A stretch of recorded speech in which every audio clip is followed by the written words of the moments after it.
2025 में भारत एक अद्भुत अनुभव से गुजर रहा है। साल की शुरुआत में ही शुरू हुआ अद्वितीय महाकुंभ।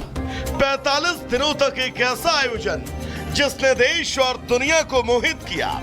मकर संक्रांति के शुभ मुहूर्त से शुरू होने वाला महाकुंभ सनातन सत्य और विज्ञान का एक अनूठा संगम है।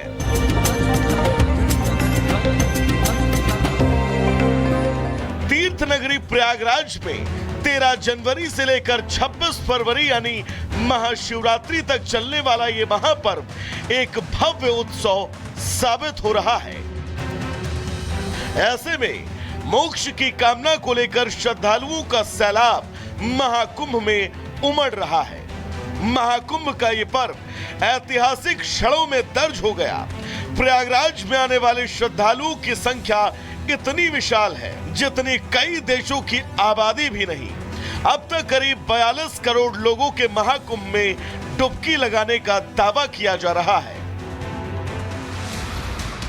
प्रयागराज में इतनी भीड़ है कि कहीं कोई जगह खाली नहीं। महाकुंभ में जहां तक नजरें जा रही हैं, वहां तक केवल श्रद्धालुओं की भीड़ नजर आ रही है।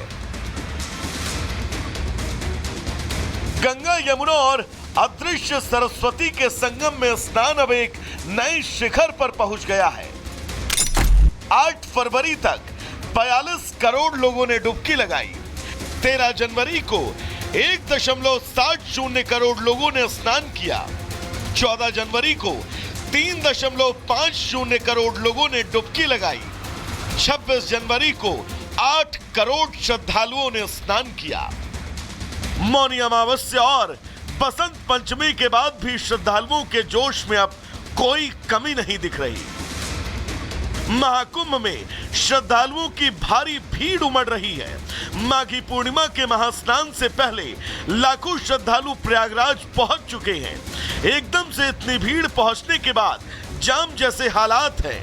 लाखों लोगों और गाड़ियों के पहुंचने से प्रयागराज शहर और महाकुंभ मेला क्षेत्र में एंट्री करने में थोड़ा समय लग रहा है। लोगों को पैदल चलना पड़ रहा है। घंटों तक सड़कों पर जाम में फंसे होने के बाद भी श्रद्धालु कोई शिकायत नहीं कर रहे।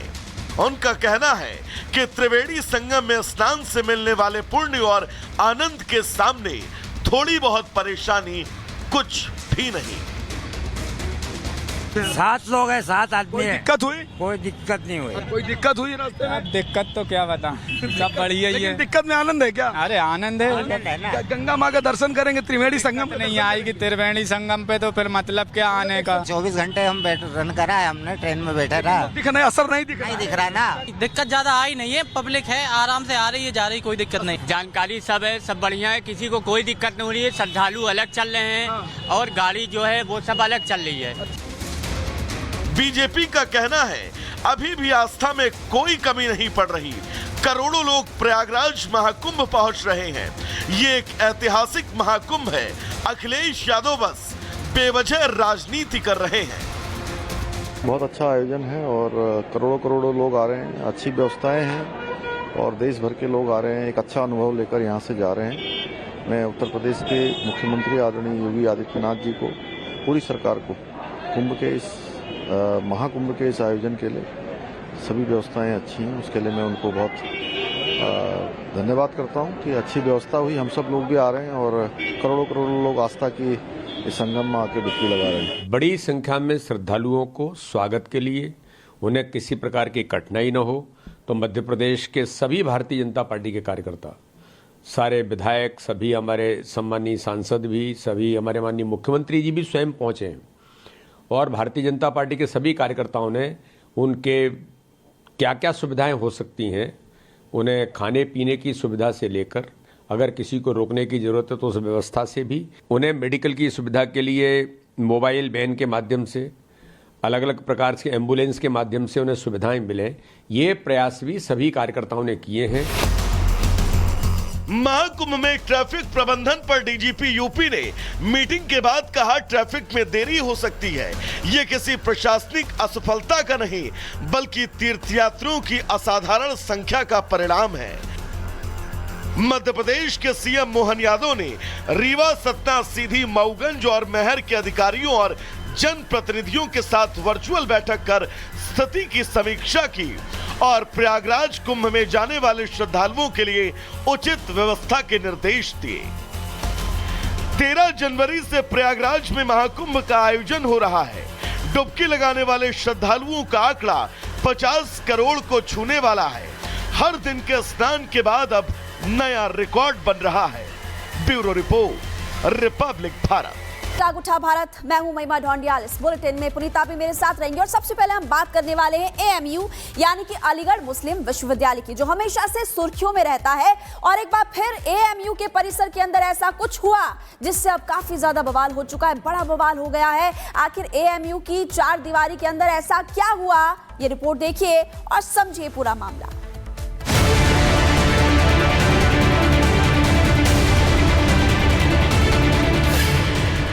बिरयानी पर छिड़ा संग्राम, संवेदनाओं से खेलते एएमयू के भाईजान। क्या डेग में पक रही बिरयानी बवाल करवा सकती है? क्या इलायची के चटकारों से जूझते चावल संग्राम छेड़ सकते हैं? क्या तेज पत्ते की खुशबू से द्वंद्व युद्ध हो सकता है? या फिर क्या नमक के स्वाद पर महाभारत हो सकती है?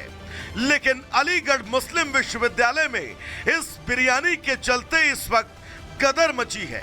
वजह बीफ बिरयानी। जी हां, बीफ बिरयानी। ये शब्द सुनकर इस हंगामे का मकसद और पूरी कहानी आपको बाकायदा लगभग समझ आ गई होगी। दरअसल एएमयू के सर शाह सुलेमान हॉल में रविवार को दोपहर के भोजन में कथित रूप से बीफ बिरयानी परोसने संबंधी बाकायदा एक लेटर जारी किया गया।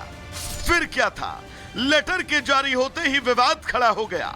हंगामा इतना बढ़ा कि पुलिस आई और 2 छात्रों, एक अध्यापक समेत 3 लोगों के खिलाफ एफआईआर दर्ज कर ली गई। अलीगढ़ मुस्लिम विश्वविद्यालय में बीफ पार्टी का आयोजन किया जा रहा था, जिसकी सूचना वायरल हो गई। नोटिस जो इन्होंने लगाया गया था सुलेमान हॉल के गेट पर, वो वायरल हो गया। उसके वायरल होने के बाद हम लोग यहाँ हरकत में आए, क्योंकि हिंदू समाज में गौ माता को माता का दर्जा दिया गया है। एएमयू के द्वारा हिंदू समाज की भावनाओं के साथ खिलवाड़ किया जा रहा है। अगर प्रशासन के द्वारा सख्त कार्रवाई की जाती है तो बहुत अच्छी बात है, अगर नहीं की जाती है तो हमारे करनी सैनिक, तमाम करनी सैनिक स्वयं एएमयू जाकर प्रोक्टर ऑफिस का घेराव करेंगे। दरअसल इस मामले में जब शोर उठा, शोर कैंपस की दीवार को लांघकर बाहर आया, तो पुलिस ने छात्र मोहम्मद फैजुल्लाह, छात्र मुजस्सिम अहमद तथा hall provost professor FR Gauhar के खिलाफ एफआईआर दर्ज कर ली। करनी सेना द्वारा एएमयू में एक मेन्यू में एक आपत्तिजनक शब्द अंकित किया गया था, जिस संबंध में उनके द्वारा आज ज्ञापन दिया गया। और मैं अवगत कराना चाहूँगा कि इस संबंध में दिनांक 8/2/25 को ही पुलिस द्वारा इस प्रकरण को संज्ञान में लिया गया तथा तत्काल उसमें अभियोग पंजीकृत कर लिया गया था सुसंगत धाराओं में, और इसमें गहनता से जांच की जा रही है। शीघ्र ही ठोस विधिक कार्रवाई दोषियों के विरुद्ध अमल में लाई जाएगी। पुलिस इस मामले में अब कार्रवाई की बात कर रही है और शायद कार्रवाई हो भी, लेकिन स्वाद की स्वतंत्रता के नाम पर किसी की धार्मिक भावनाओं को चकनाचूर करने का हक आखिर इन लोगों को किसने दे रखा है? और वो भी खुलेआम, बाकायदा नोटिस के जरिए अनाउंसमेंट किया जा रहा है कि हम आपकी भावनाओं को आहत कर रहे हैं, वो भी एक शैक्षिक संस्थान की 4 दीवारी के अंदर। Bureau report, Republic Bharat. शहर और महाकुंभ मेला क्षेत्र में एंट्री करने में थोड़ा समय लग रहा है और लोगों को पैदल चलना पड़ रहा है।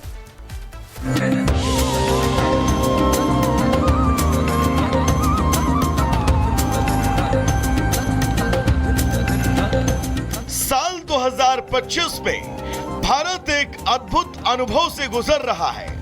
साल की शुरुआत में ही शुरू हुआ अद्वितीय महाकुंभ। 45 दिनों तक एक ऐसा आयोजन जिसने देश और दुनिया को मोहित किया।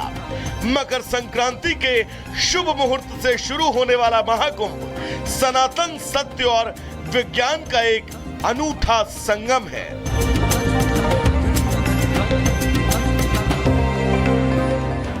नगरी प्रयागराज में 13 जनवरी से लेकर 26 फरवरी यानी महाशिवरात्रि तक चलने वाला ये महापर्व एक भव्य उत्सव साबित हो रहा है। ऐसे में मोक्ष की कामना को लेकर श्रद्धालुओं का सैलाब महाकुंभ में उमड़ रहा है। महाकुंभ का ये पर्व ऐतिहासिक क्षणों में दर्ज हो गया। प्रयागराज में आने वाले श्रद्धालुओं की संख्या इतनी विशाल है जितनी कई देशों की आबादी भी नहीं। अब तक करीब 42 करोड़ लोगों के महाकुंभ में डुबकी लगाने का दावा किया जा रहा है। प्रयागराज में इतनी भीड़ है कि कहीं कोई जगह खाली नहीं। महाकुंभ में जहां तक नजरें जा रही हैं, वहां तक केवल श्रद्धालुओं की भीड़ नजर आ रही है। गंगा, यमुना और